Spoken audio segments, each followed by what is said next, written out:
Constituye una oportunidad única la apertura de este ciclo Grandes Pensadores del siglo XX. Única porque nos va a permitir meternos en la fábrica en la que se crearon algunos de los pensamientos decisivos de la segunda mitad del siglo que acaba de cerrarse.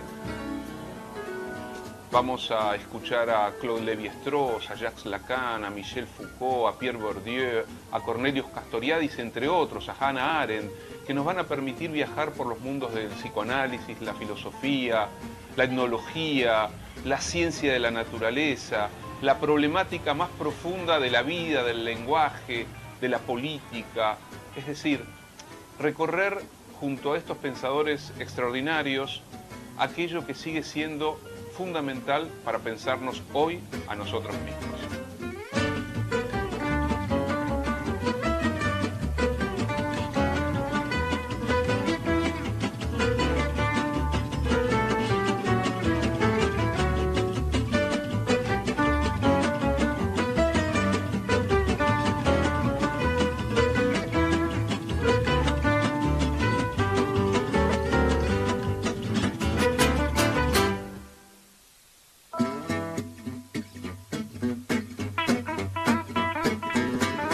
Hola, ¿cómo les va?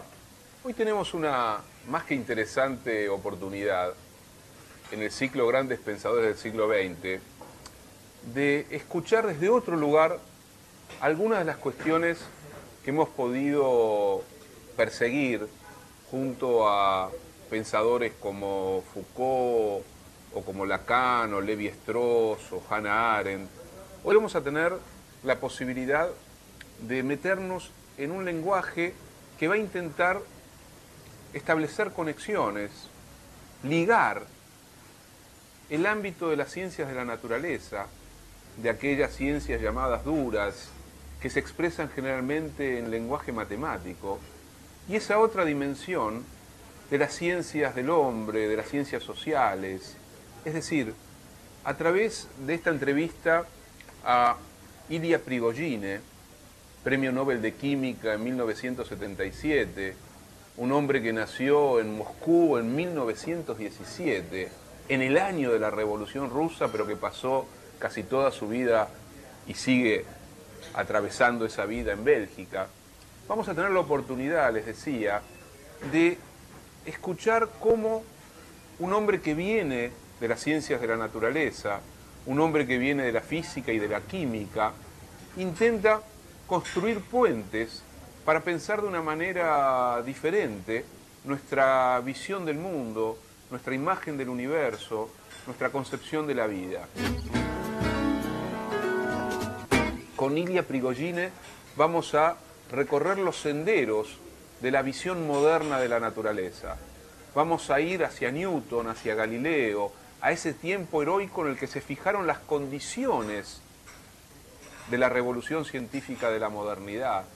Vamos a ver de qué manera ahí se construyó una determinada imagen del universo, una imagen ligada a la máquina, al orden, a las causalidades, a lo necesario, a lo universal, de algún modo a la estabilidad, al equilibrio. Ilya Prigogine va a poner en discusión esto, va a introducir la idea de fluctuación, de evolución, de inestabilidad, de desorden. De alguna manera va a decir que se trata de pasar de una ciencia como geometría a una ciencia como narración. No para abandonar como inservible el paradigma newtoniano, sería un absurdo. Todavía nosotros, hoy, seguimos viviendo la vida de todos los días profundamente signados por la lengua newtoniana. Pero también Prigogine discutirá esa frase notable de Albert Einstein cuando dijo, pensando en la incertidumbre, en el desorden, Dios no juega a los dados. Prigogine dice, sí, seguramente esa imagen parece terrible, imaginar a un Dios que juega a los dados, pero sí me gustaría, dice Prigogine, cambiar el punto de mira, salirnos de ese paradigma del orden, de lo estable, para entrar en el orden de la fluctuación, en el orden del desorden, no pensar como antagónico el azar y la necesariedad. Prigogine de algún modo está, decía antes, construyendo un puente para reunir lo que había sido separado. Newton, dice Prigogine, separó por un lado una ciencia de la naturaleza y por otro lado al hombre, a la vida histórica, como si respondiesen a órdenes completamente distintos. Y lo que Prigogine está planteándonos como desafío intelectual es encontrar ese punto de fusión que trabaje sobre la estructura enigmática de un universo que no responde pura y exclusivamente a las formas de lo ordenado, de lo necesario, de lo maquinístico, de lo estable, sino que pueda encontrarse y reencontrarse con el movimiento, la fluctuación, el desequilibrio. Por eso él dice que somos hijos de dos paradigmas que hay que ir a buscarlos a la antigüedad griega. Por un lado, el paradigma de Parménides. El ser es lo inconmovible, lo igual a sí mismo, lo perfecto, lo armonioso. Y por otro lado, el paradigma de Heráclito. Movimiento, flujo, devenir. Se trata de encontrar el diálogo complejo entre ambas dimensiones, pero introduciendo lo que en Prigogine es la teoría del caos. Y en ese último libro que escribe y publica en el 96, El fin de las certezas, Prigogine irradia su reflexión sobre las ciencias de la naturaleza a las ciencias sociales y humanas. Introduce como problemática la radical puesta en cuestión de las certezas alrededor de las cuales organizamos nuestra imagen del universo. Insisto con algo y para dejar que ahora ustedes puedan escuchar y ver a Prigogine. Siempre, en cada momento histórico-cultural, definimos de algún modo aquello que llamamos naturaleza. Con Prigogine vamos a comprender los cambios, las modificaciones de eso que llamamos naturaleza y que tendemos a convertirla en objeto de conocimiento, en objeto de transformación y que exige de nosotros poder ahondar reflexivamente sobre los supuestos de esas construcciones de sentido. Los invito entonces a escuchar y ver a Ilia Prigogine.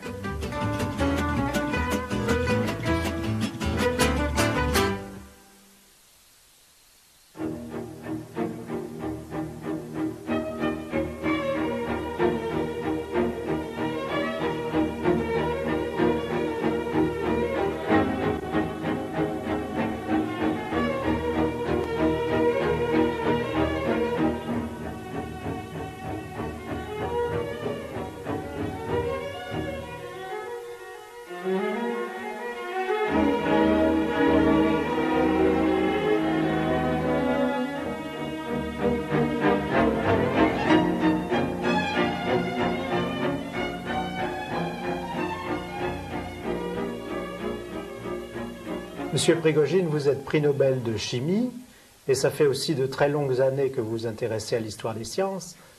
Est-ce que je pourrais d'abord vous demander qu'est-ce que l'âge classique de la science, cet âge qui commence avec Galilée, avec Newton, qu'est-ce que cet âge classique nous laisse à nous comme héritage? Évidemment, c'est un héritage immense. C'est l'héritage qui nous permet d'envoyer des cosmonautes. Mais en même temps, c'est un héritage qui conduit à des interrogations. Parce que finalement, la science classique, et je parle de la science fondamentale, la science de Newton, de Schrödinger, d'Einstein, était basée essentiellement sur la stabilité, était tournée vers l'équilibre, la stabilité. Est-ce qu'on peut dire la permanence? La permanence. Tandis que nous voyons partout maintenant fluctuation, évolution, instabilité, pour commencer déjà dans l'histoire cosmologique. Donc, il me semble que l'évolution qui se fait devant nous, c'est le passage d'une science comme géométrie à une science comme narration. Oui, Descartes disait « toute ma physique n'est que géométrie ». N'est que géométrie. Et on peut dire la même chose d'Einstein, n'est-ce pas? Donc, et je crois que c'est d'ailleurs un des grands paradoxes, parce qu'Einstein est parti de l'idée de la permanence de la géométrie, et c'est pourtant ces théories qui ont été très importantes dans la découverte de l'histoire de l'univers. J'ai toujours aimé dire qu'Einstein était devenu le Darwin contre sa propre volonté, n'est-ce pas? Et donc, c'est cette transition, je pense, qui est très importante, parce qu'elle permet d'inclure, au fond, dans la description de la nature, et le fondamental, et les lois de la nature, et aussi la vie, et finalement l'homme. Et c'est de cela, au fond, que je voudrais vous dire quelques mots. La science classique, le concept fondamental de la science classique, c'est la notion de loi de la nature, dont l'exemple le plus frappant est évidemment la loi de Newton, qu'on écrit souvent force égale masse fois accélération. Eh bien, c'est une loi déterministe, parce que dès que vous connaissez les conditions initiales et les forces, vous pouvez prédire le futur, comme vous pouvez rétro-prédire le passé, n'est-ce pas? Nous arrivons au démon de Laplace, dont je parlerai encore ultérieurement. Donc il y a le déterminisme et la réversibilité. Dans cette loi, le futur et le passé jouent le même rôle. Et c'est évidemment une conception très spécifique. La notion de loi de la nature est spécifique à la culture occidentale. Dans la culture de l'Inde, la culture de la Chine, qui étaient pourtant d'extraordinaires observateurs de la nature, l'idée de loi, de légalité, d'obligation qu'implique l'idée de loi n'a jamais été formulée. Est-ce qu'elle n'a pas des arrière-plans théologiques, cette notion de loi de la nature? J'ai toujours pensé qu'il y avait un arrière-plan théologique, parce que, au fond, pour Dieu, il n'y a pas d'incertitude. Dieu a fait les choses, comme disait la ministre, de la meilleure manière possible. Donc, au fond, en introduisant la notion de loi de la nature, l'homme se rapprochait de la vision, de quelque manière, quasi divine. Et c'est évidemment une notion grandiose, n'est-ce pas? Et donc les lois sont exprimées de manière mathématique, souvent par ce qu'on appelle des équations différentielles, et leur solution par l'intégration de ces équations. Donc c'est évidemment une conception grandiose, mais en même temps, elle nous laisse un peu sur notre faim. Elle nous laisse un peu sur notre faim, parce que finalement, est-ce que c'est vraiment un modèle d'univers? Il n'y a pas de doute que c'est un modèle pour des phénomènes très simples, pour une pierre qui tombe, pour le mouvement de la Terre autour du Soleil, et en mécanique quantique, pour l'atome d'hydrogène. Il y a des succès vraiment immenses. Mais est-ce que c'est vraiment là une raison pour dire, mais tout rentre dans ce même moule? C'est ça la question. Bien entendu, la science classique a connu des transformations. D'habitude, aujourd'hui, on ne formule pas la dynamique en termes de la loi de Newton, mais plutôt en termes d'hamiltonien. L'hamiltonien, c'est l'énergie totale du système, n'est-ce pas? Et une fois qu'on a cet hamiltonien exprimé dans les fonctions, dans les variables qui lui correspondent, coordonnées, quantité de mouvement, peu importe, eh bien on peut décrire tout le futur et aussi le passé. C'est de nouveau une description réversible et déterministe. Alors évidemment, devant cette conception grandiose, se pose quand même le problème de l'homme. Se pose le problème de l'homme. Le problème, c'est une espèce d'univers limpide, sans mystère, transparent, qui nous est présenté, mais que devient l'homme là-dedans?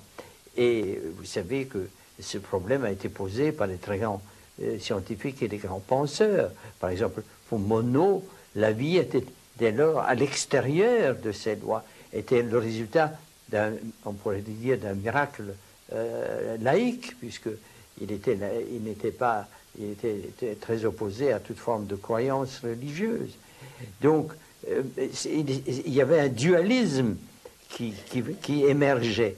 Et de même, pour Coiré, n'est-ce pas, Coiré, le grand historien des sciences, insistait sur le fait que dès lors, il y avait deux vérités, la vérité newtonienne et la vérité de l'homme.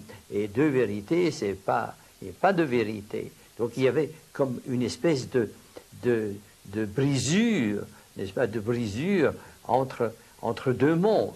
Et cette brisure a conduit évidemment à l'idée de deux cultures et est très caractéristique de la pensée occidentale. Est-ce qu'on ne retrouve pas justement cette brisure chez Kant particulièrement bien Sûrement.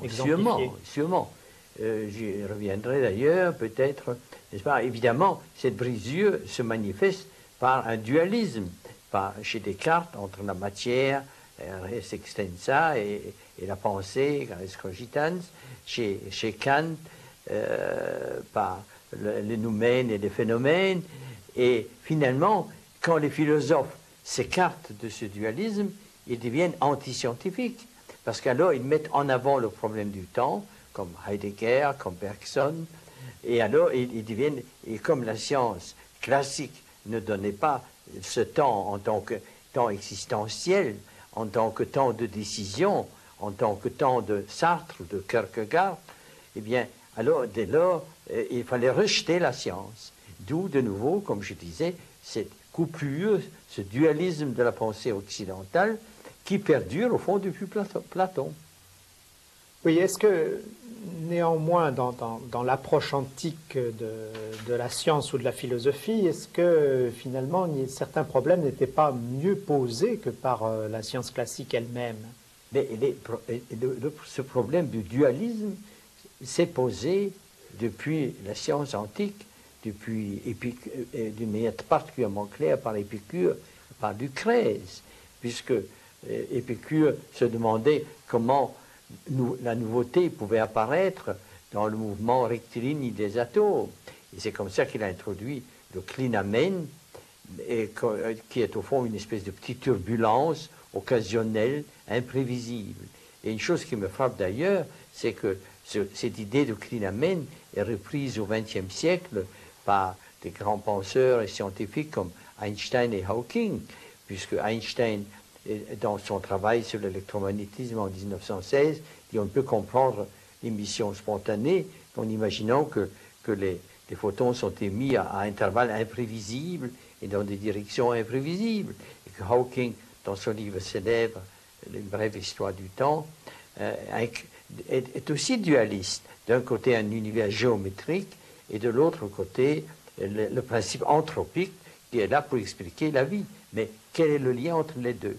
Et en somme, je dirais que mon problème central a été de dépasser ce dualisme. Mais le dépasser, non en niant la science ou niant la philosophie, mais en essayant d'arriver à une image du monde qui contenait les deux, à une image non contradictoire du monde qui contenait les lois de Newton, mais qui contient aussi la vie et qui contient finalement aussi l'homme.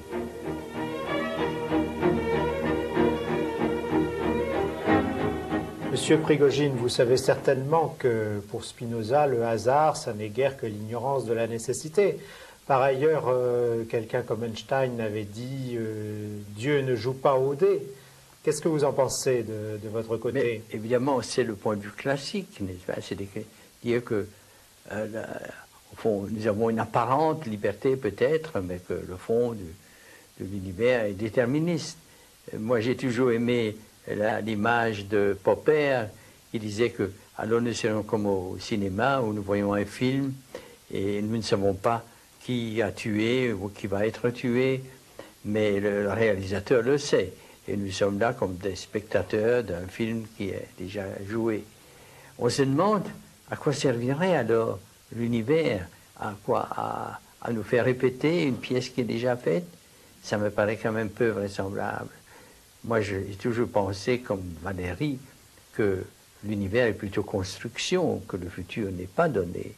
Et cela, ça pose le problème du lien entre le déterminisme et la contingence. La mécanique classique, évidemment, et la mécanique quantique, j'y reviendrai, sont des sciences déterministes. Et c'est ce qui a conduit au démon de Laplace. Mais d'un autre côté, depuis l'Antiquité, l'idée de probabilité est apparue. Elle est apparue très modestement avec les jeux. Je viens de Grèce maintenant, j'ai vu au musée d'Athènes ou de Saloniki des dés tout à fait modernes, donc ils jouaient aux dés.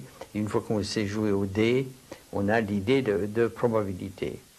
Et quand Einstein dit Dieu ne joue pas au dé, il a probablement aussi raison, parce qu'un univers purement aléatoire est aussi une chose inconcevable. En fond, il faut trouver le chemin étroit entre déterminisme et aléatoire. Alors, la notion de probabilité a une notion très modeste, parce qu'elle est d'abord associée au jeu de hasard, et ce n'est que beaucoup plus tard, je pense que c'est au XVIIe siècle en gros, qu'il y a une théorie de probabilité qui commence à se dégager avec Pascal et avec d'autres, et puis qu'elle est appliquée au gaz, par exemple, à des ensembles de particules pour donner l'équation des gaz parfaits. La pression est une notion d'ensemble statistique, la température est une notion statistique. Et alors, elle pénètre successivement dans de plus en plus de domaines. Et comme physicien, je vois finalement quelque chose comme une révolution probabiliste. Révolution probabiliste. Et ce que je voudrais montrer dans ces entretiens, c'est qu'aujourd'hui, la probabilité n'est plus je dirais, une mentalité, un manque de connaissances, mais qu'elle devient associée à la manière dont l'univers évolue.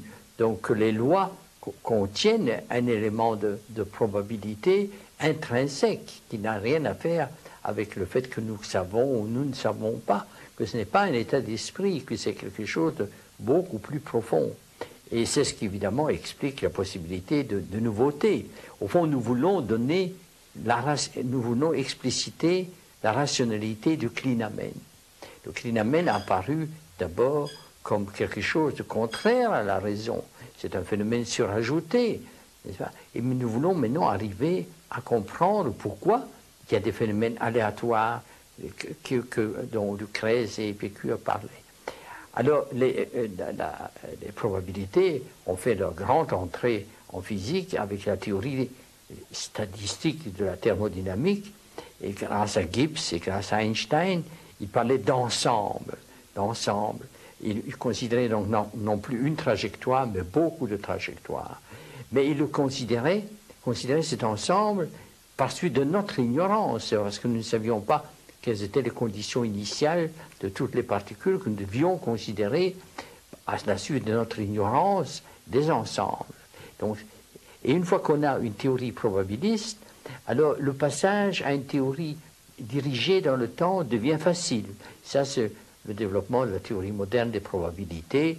Une fois qu'on a des probabilités de transition, ce qu'on appelle les chaînes de Markov, on arrive à un état final.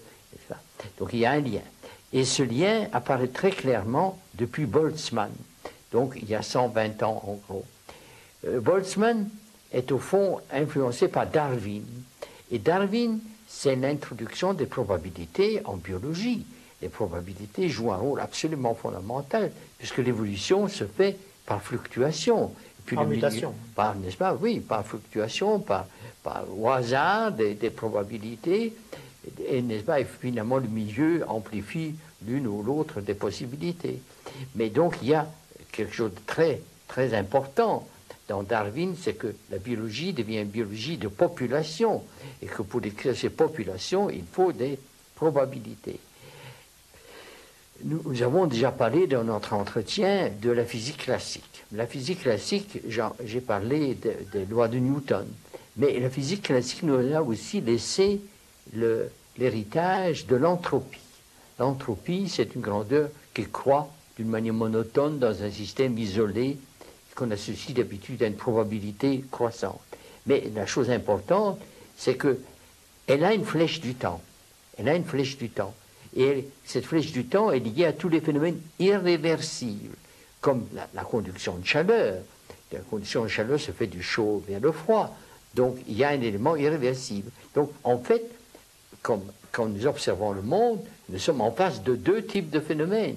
Les phénomènes réversibles, le mouvement de la Terre autour du Soleil, et les phénomènes irréversibles, toute la chimie est irréversible, toute la biologie est irréversible.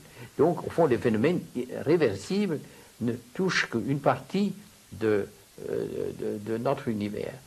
Alors, donc, il y a un heurt des doctrines. Et comme Whitehead l'a écrit très joliment, le heurt des doctrines, c'est une occasion. C'est l'occasion d'approfondir. Et au fond, c'est un problème qu'on essaie d'approfondir depuis une centaine d'années. Boltzmann lui-même pensait donner une théorie mécanique de l'entropie, donc de l'évolution. On lui a dit halt, c'est contradictoire, c'est en désaccord avec les lois fondamentales qui sont réversibles. Alors, quelles sont les possibilités? Ce sont ces possibilités que vous trouvez encore dans tous les livres. L'une, c'est de dire que l'irréversibilité est une approximation, provient de nouveau de notre état d'esprit. C'est parce que nous ne savons pas qu'il y a probabilité. C'est notre ignorance qui crée la probabilité et qui crée dès lors la flèche du temps. Ça me paraît très bizarre, parce que alors c'est notre ignorance qui créerait la chimie et qui créerait finalement la vie. Et nous serions en quelque manière des pères de l'irréversible au lieu d'en être les enfants. Alors l'autre considération qu'on trouve aussi très souvent, c'est une considération cosmologique qui revient à dire, ah oui, mais l'univers, à son point de départ, était hautement organisé, maintenant il ne fait que se désorganiser, c'est ça l'entropie. Mais ça, c'est aussi simpliste, parce qu'aujourd'hui même, nous avons les phénomènes réversibles et les phénomènes irréversibles. Pourquoi les conditions initiales de l'univers ne se manifestent pas dans les deux? La chose intéressante, c'est la variété que nous trouvons aujourd'hui. Donc, faire appel à des conditions initiales n'est pas la solution du problème. Et donc, je vous ai cité la biologie, je vous ai cité la physique statistique, la thermodynamique, où partout la notion de probabilité joue un rôle. Alors évidemment, un autre domaine où elle joue un rôle très important, c'est la mécanique quantique. La mécanique quantique a une grandeur fondamentale qui est une amplitude de probabilité. C'est-à-dire que son carré vous donne une probabilité. Elle vous dit, par exemple, quelle est l'amplitude de probabilité de rencontrer un électron à une certaine distance du noyau dans l'atome d'hydrogène. Donc, pour vérifier, il faut faire beaucoup d'expériences. Il faut répéter. Il n'y a pas une réalisation unique.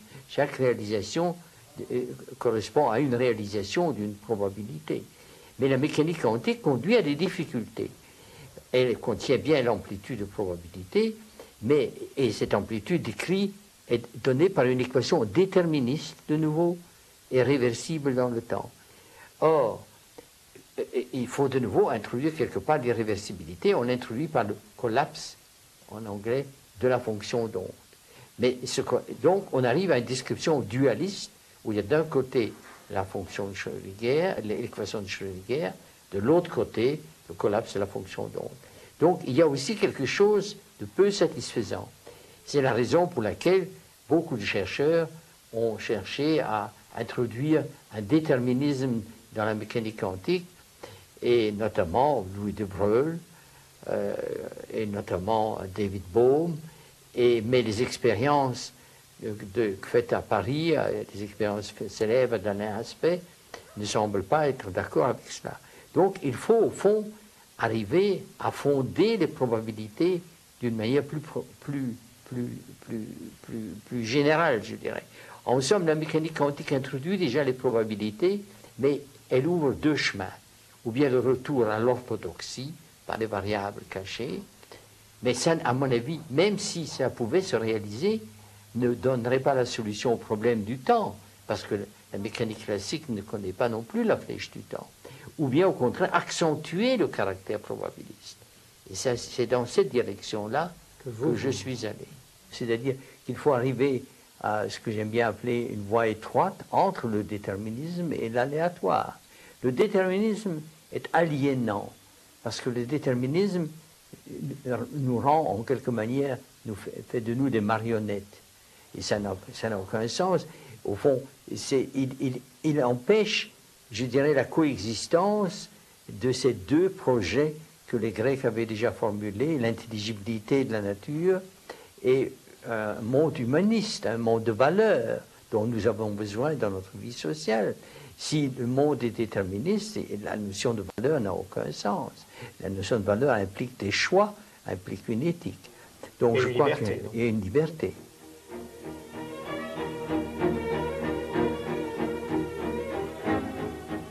Monsieur Prigogine, selon vous, il y a un lien étroit entre l'affirmation du déterminisme et la négation du caractère irréversible du temps.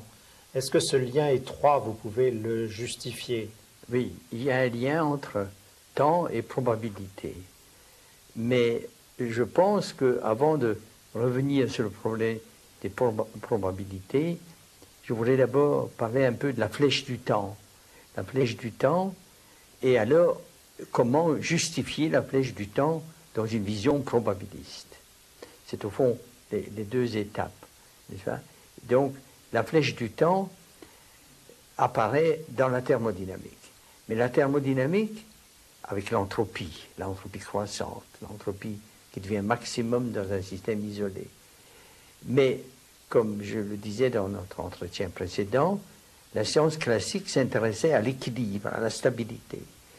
Et à l'équilibre, nous avons un maximum de l'entropie, où on travaille quelquefois avec une autre fonction appelée énergie libre, qui est l'énergie moins l'entropie multipliée par la température.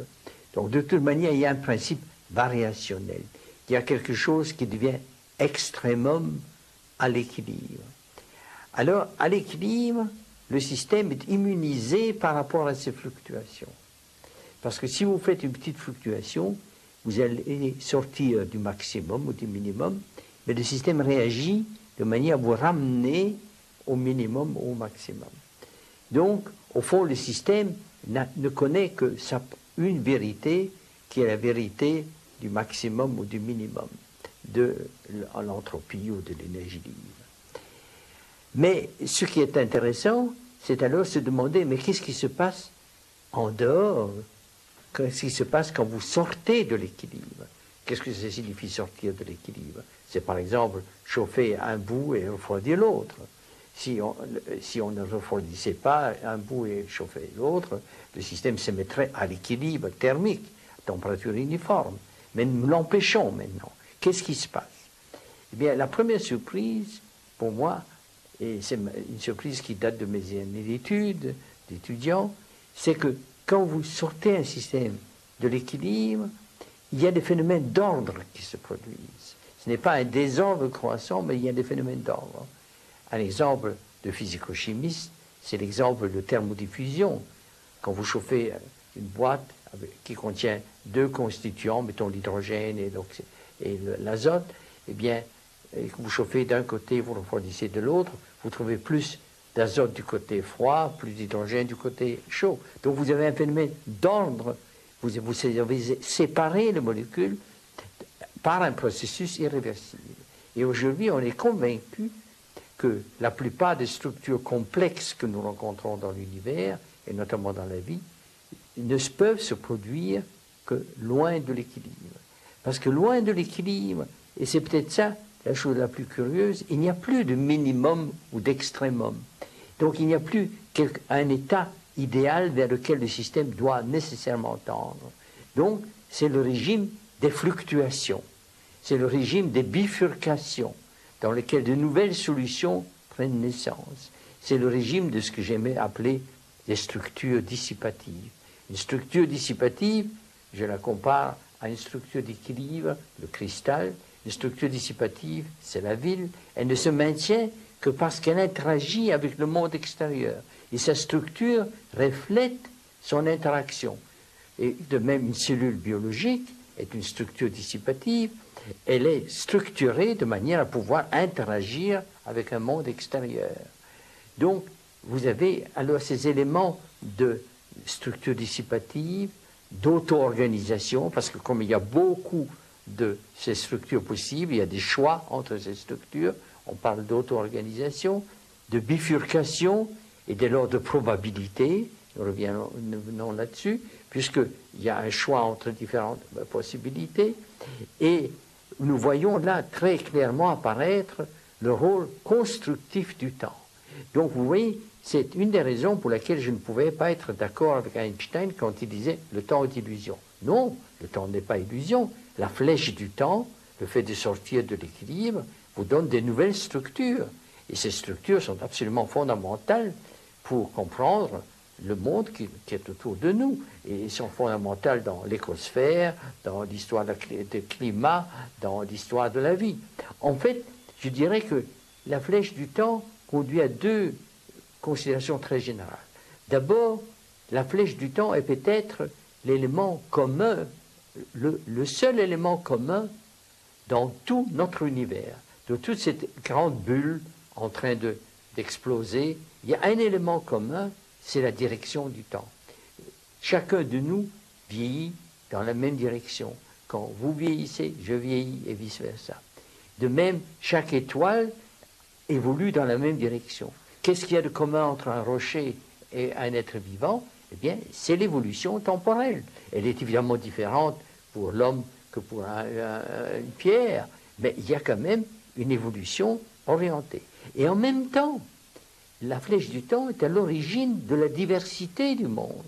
La diversité du monde dans lequel nous avons des objets hautement organisés, loin de l'équilibre, comme la vie, et aussi des objets qui sont en équilibre, qui sont désorganisés.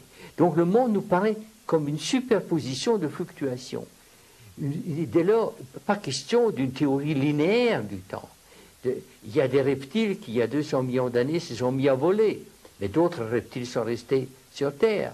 Il y a des mammifères qui se sont remis à nager, sont devenus des baleines. D'autres mammifères sont restés sur Terre. On peut presque dire que les différentes civilisations que nous rencontrons, la civilisation chinoise, l'égyptienne, précolombienne, sont comme des fluctuations à partir du même élément qui est l'homme. Et c'est d'ailleurs, je dirais, peut-être une des raisons de mon intérêt pour les civilisations néolithiques, c'est que dans ces civilisations, vous avez déjà différentes manières de voir le monde qui apparaissent. Un monde cosmique stable dans la tradition chinoise, un monde biologique instable où les dieux doivent être nourris par le sacrifice dans le monde précolombien. Bien entendu, donc, nous arrivons à cette réalité du temps, et la réalité du temps signifie la réalité des nouveautés, de l'innovation, de la créativité. Ce n'est plus quelque chose qui est en dehors de notre expérience, c'est au cœur même de l'expérience. Donc le problème est maintenant d'expliquer d'où vient cette flèche du temps, quel est son sens à l'échelle fondamentale. Dire qu'elle reste dans le phénoménologique devient impossible, puisqu'elle joue un rôle trop important. Comment peut-on dire que la vie n'est que de la phénoménologie, ou l'homme de la phénoménologie, comme Monod le disait. Monod disait la vie, l'ancienne alliance est rompue, l'homme est comme un cigane aux confins de l'univers. Ça ne me paraît pas une conclusion satisfaisante. Comme je l'ai dit dans l'entretien précédent, la science est un dialogue avec la nature.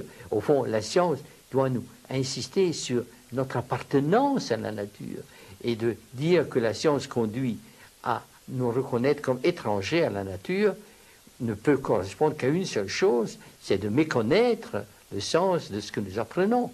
Et ce n'est pas seulement Monod. Un grand physicien, Weinberg, a écrit « Plus nous connaissons l'univers et plus il nous paraît pointless, sans aucun intérêt ».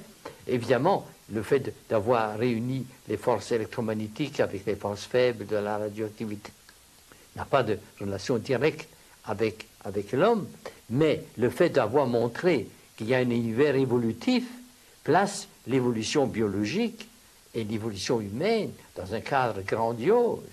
Et finalement, la créativité humaine, au lieu de nous opposer à la nature, devient l'exemple le plus éclatant d'une propriété universelle.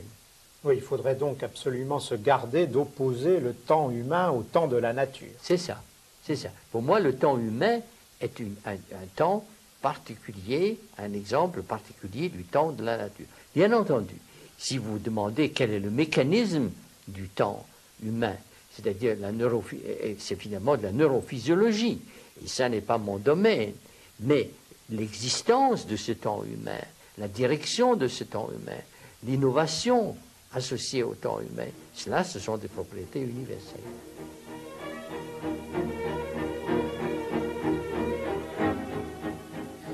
Monsieur Prigogine, la science classique, c'est celle peut-être d'un monde inerte et désenchanté, peut-être même d'un monde mort, d'un monde absurde. Est-ce que vous pensez que la science contemporaine continue sur cette même lancée? Mais évidemment, c'est ça le problème le plus difficile, c'est comment étendre la science classique. Au fond, que la science classique ait conduit à des succès éclatants, c'est évident. Qu'elle ait conduit à des difficultés qui sont bien soulignées par Monod ou par Whitehead, c'est aussi incontestable. Donc je ne vois qu'un seul moyen, c'est d'étendre la science. Ce n'est pas montrer que Newton avait tort, mais que ce que Newton nous disait s'appliquait à des situations particulièrement simples. Personne ne met en doute la loi de la chute des corps ou le mouvement de la Terre autour du Soleil. Et personne ne met en doute les magnifiques succès de la mécanique quantique. Et pourtant, il faut ajouter quelque chose. Il faut comprendre qu'il s'agit là de simplification, de situations idéalisées. Et c'est la direction dans laquelle, avec mes collègues et mes jeunes collègues, je me suis engagé. C'est de faire, au fond, une physique de population. Une physique de population qui n'est pas réductible aux individus. De même, la biologie de Darwin n'est pas réductible à ce qui arrive à un être vivant. Et de même, nous voyons maintenant, et nous avons étudié maintenant beaucoup d'exemples de situations dynamiques qui sont irréductibles à une seule trajectoire, où il faut considérer d'emblée la probabilité des ensembles, où ce qu'on peut obtenir pour les ensembles n'est pas valable pour ce qu'on peut obtenir pour une trajectoire. Donc au fond, il faut généraliser les notions de solution d'un problème. Ce qui n'est pas soluble au niveau de trajectoire peut l'être en probabilité. Et tous les élèves savent qu'il y a une différence énorme entre résoudre une équation du premier degré et une équation du second degré. Une équation du premier degré se résout en nombres réels, positifs ou négatifs.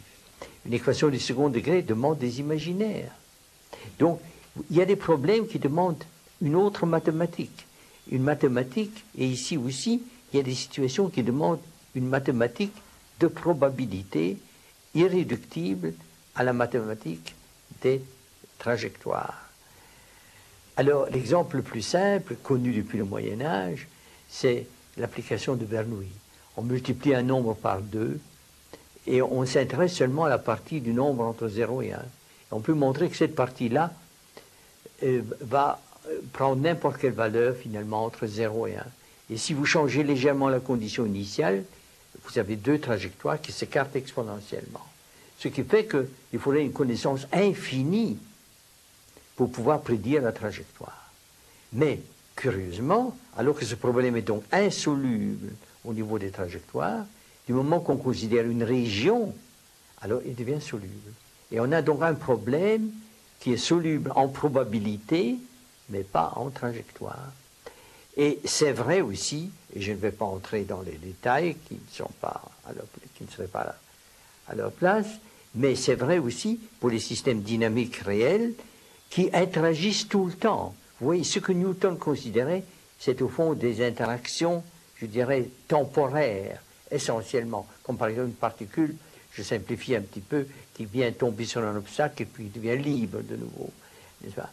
Ou bien des états liés comme Terre, Soleil.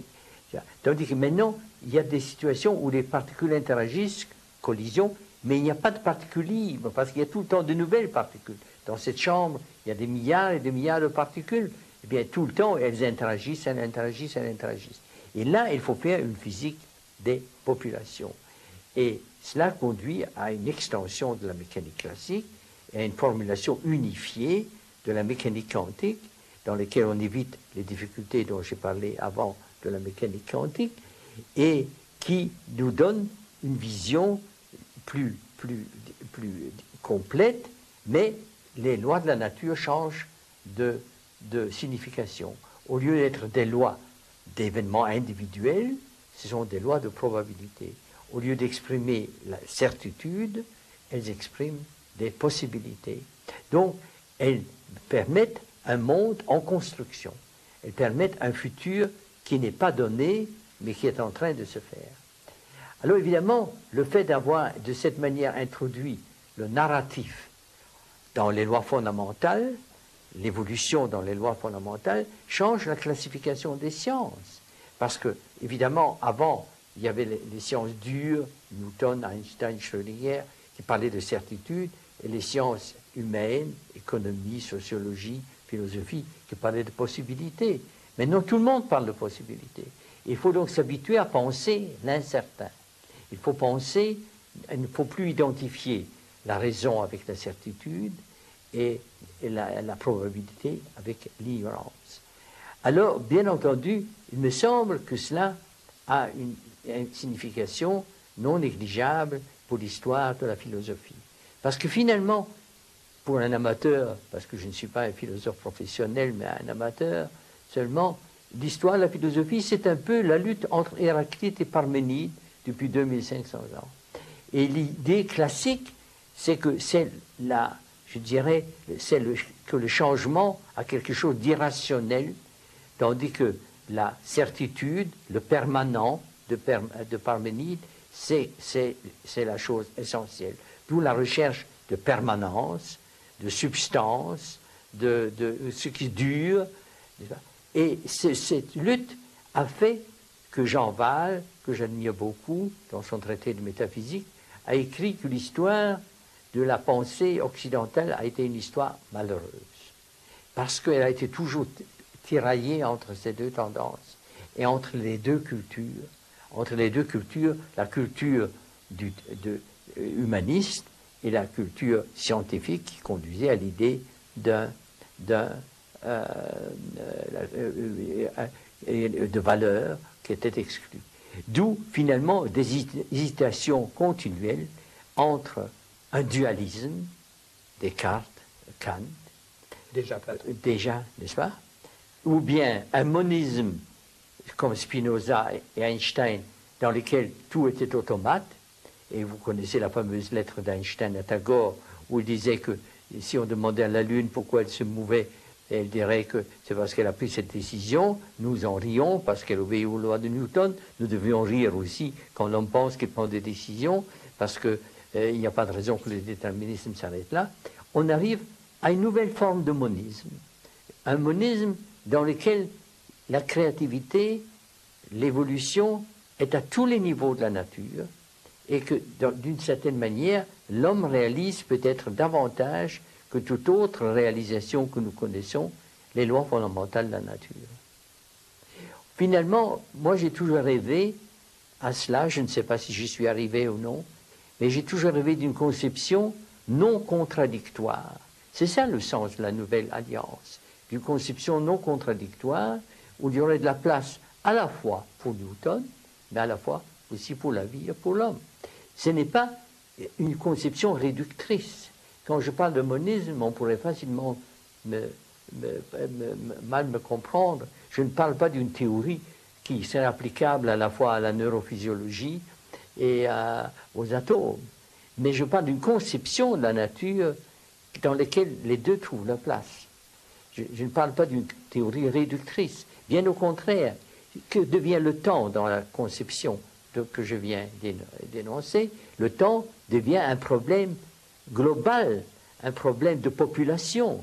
Si, par exemple, je compare la situation de l'ancienne Grèce à la situation d'aujourd'hui, eh bien, les Grecs pris individuellement, que ce soit Aristote ou Platon, sont au moins aussi intelligents que nos contemporains. Mais la société a évolué, les relations ont évolué.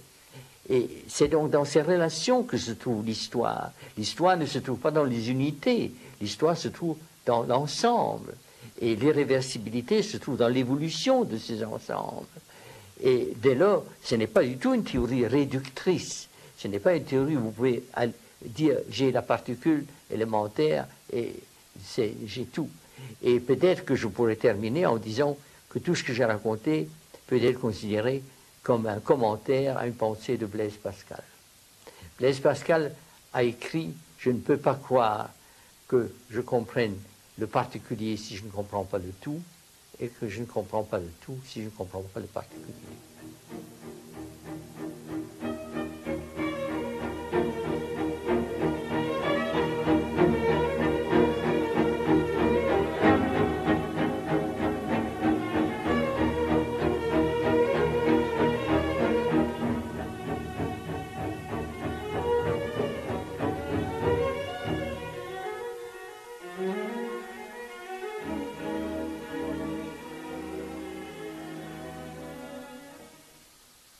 Seguramente, eso espero, convengan conmigo en que Prigogine ha sido claro y sutil al mismo tiempo.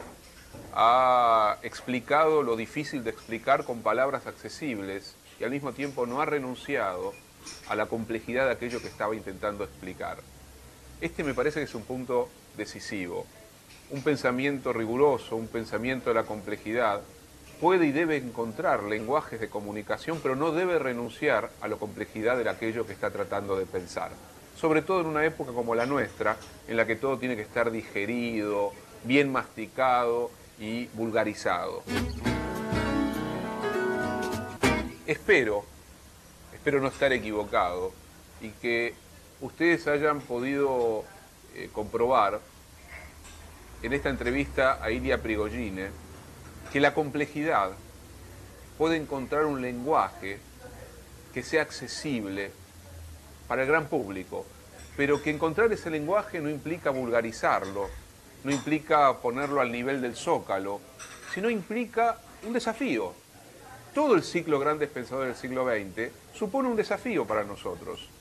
Supone escuchar reflexiones agudas, supone meternos en mundos que no necesariamente son los nuestros, supone escuchar a filósofos, a literatos, a psicoanalistas, a politólogos y en este caso a un premio Nobel de Química y darnos cuenta que podemos perfectamente participar de esas discusiones, que podemos perfectamente ser parte de ese mundo. Y como decía un filósofo del siglo XX, que fue Theodor Adorno, el autor atento con el lector es aquel que no le ahorra dificultades. Pero no ahorrar dificultades significa también encontrar los lenguajes, las palabras, para dar cuenta de la complejidad de la vida, del universo. Cómo pensar la relación entre las leyes que mueven los cuerpos en el universo y la vida de todos los días. Cómo pensar la flecha del tiempo en un sentido ligado al debate de la relatividad de Einstein, pero también en el sentido de imaginar nuestra relación con el futuro, con el presente, con el pasado. Todo esto está metido en lo que Ilia Prigogine fue desgranando para nosotros. Por eso me parece más que importante, más que interesante, que en este ciclo también hayamos tenido la oportunidad de escuchar y de ver, en este caso, cómo desde las ciencias de la naturaleza, de las ciencias duras, desde la física, desde las matemáticas, se puede construir un puente para introducirnos de lleno también en el enigma de la vida, en el enigma del universo y en la pregunta inquietante, ¿por qué no?, por la condición humana. Gracias.